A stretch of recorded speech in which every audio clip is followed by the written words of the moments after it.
Let's talk about getting a modern pop punk bass sound like this.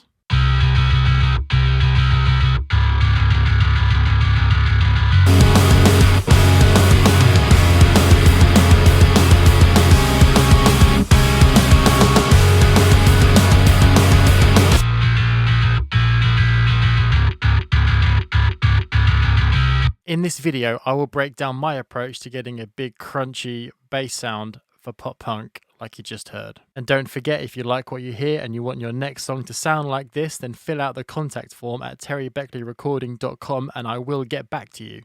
The link is in the description. Okay, so let's have a look at what we've got here with all the plugins off. Now this bass is programmed using Punk Bass from Submission Audio, which I would highly recommend if you want this pop punk P bass sound. Let's have a listen to what it sounds like without anything on it.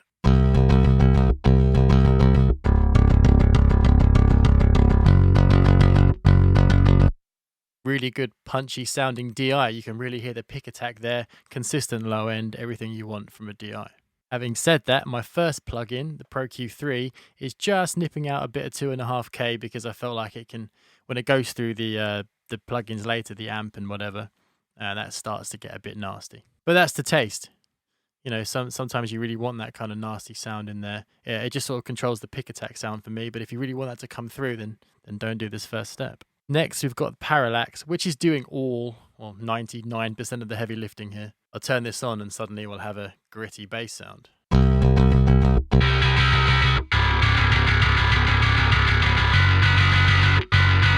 Yeah, it can start to sound pretty aggressive and pretty nasty, but it's kind of what you want in pop punk. I make it nasty and then I just control the bits like you saw with the previous plugin, just to try and keep it under wraps and keep it from getting out of hand. Controlled chaos, that's what I like to go for. Now, I believe the Parallax is actually based on a different neural DSP plugin called Dark Glass, which I used to use before I got my hands on Parallax, and that sounds really good. I found like I was getting much more of a metal tone. I know this does kind of sound metalish by itself, but that one was really giving me a really fantastic but a bit too metal sound. I feel like the control I have here with the three different, with the low, mid and high, and you can compress the low independently of other things. It was just doing everything that I was doing after that Dark Glass plugin. It does it all in Parallax. I can't speak highly enough of it. One of the most important things here is the compression of the low end, keeping that consistent. I know that you've probably seen the split bass trick where you duplicate your bass track, filter out everything apart from the sub and the low end and compress that heavily or limit it, and then mix that and the top end separately and blend them together. That's kind of what Parallax does, so you haven't got to do that. I think with metal, sometimes I still do that because I want like that extra control. The low end is so important in these kind of genres, you can't skip it. You really got to pay attention to it. And this mid band here, I'll play around with till I get the right feel, depending on the song. With pop punk, you'll find it's probably more boosted because I like the mids in pop punk. I don't like to have it too scooped, you know, like metalcore. Works great for metalcore, and I do love that sound, but of course, genre dependent. And then the high, it's sort of that clanky top end of it. Sometimes you need that to join the guitars. Sometimes it can join the bass of the guitar. Sometimes it can be too much.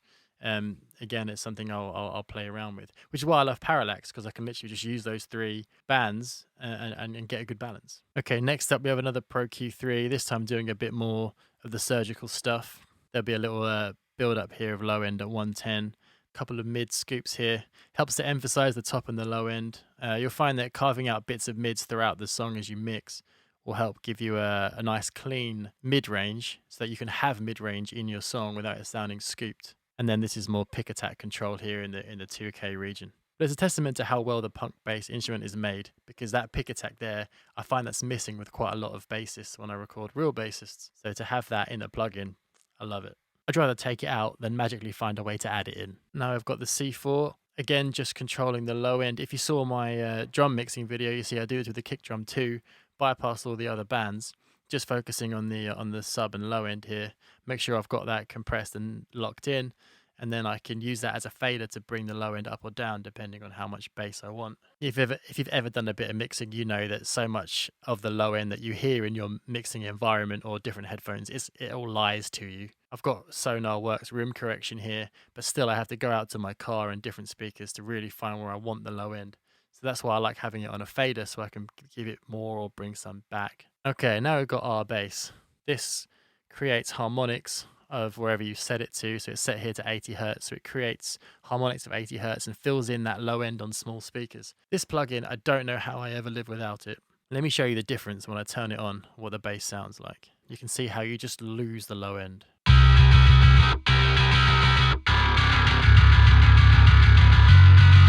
You could boost that with EQ. I just like the harmonics thicken it up, and it really does give you the benefit of having your bass and the weight of your song still felt in small speakers. And then lastly, a limiter, making sure that, again, that bass is pinned in, it doesn't move, which is how you want to think about low end, how you want to approach low end with genres like metal and pop punk, because it's so important to have that foundation of the song there, locked in. It's not going anywhere. It's not eating up other things. It's not masking other things. It's also not disappearing. It is the foundation. Now you see I've got these other two bass tracks here. These are just for certain parts in the song, choruses, to give the bass a little bit extra impact, a little bit extra lift. I'll show you this bass chorus here. This is where I just duplicated the DI track and then ran it through a guitar amp, give it a bit of extra nastiness and fill out a bit more for the choruses to give it a bit more impact. This is what this sounds like by itself. I've brought the gain down because it can get too crazy. This is something I like to do in metal more than pop punk, although it does really work well, but you just don't go as crazy with it.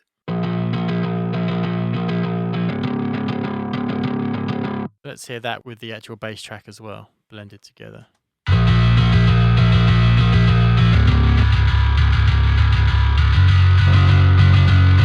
So it really fills out those mids, sets the choruses apart from the rest of the song, which you've got to love. And one really important thing here, whenever I'm blending two different tones using the same source track, I always pop in phase from waves on it.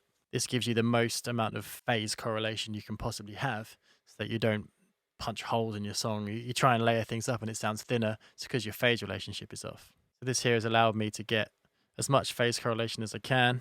I've shifted the track across 5.19 milliseconds, and that has given me the best phase correlation I can get. I have scooped the low end, so it's not too important in this instance, because that's mostly where you'll hear any sort of phase cancellation, but a very important step.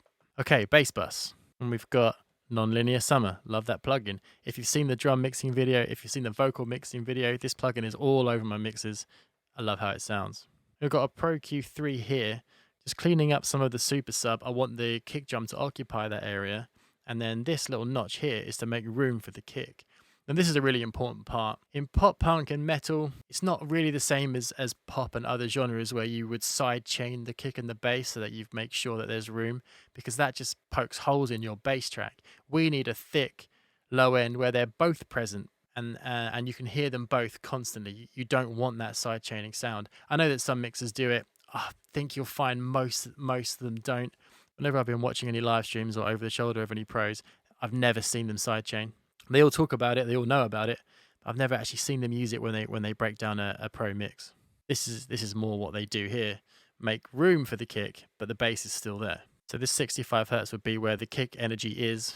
So just a slight notch out of it here to make sure that you can still hear the low end of the kick when the bass is in, so that the bass isn't swallowing up the kick drum and then you hear that typewritery thin kick drum sound. This stops that and lets them both live together. This approach, when I first discovered this, or when someone first showed me how to do this, changed my mixes. And you'll see Track Spacer on here. This is a side-chaining plugin, but it's not doing what you would think. It's not side-chaining the kick and the bass so that to make room for it. It's actually side-chaining, as you can see here, the toms, because I find toms get swallowed up, like I mentioned in my drum mixing video. Toms get swallowed up. So if I can make room for the toms and make sure that they are big, because I love toms, make sure that there is room for them in the bass and the guitar.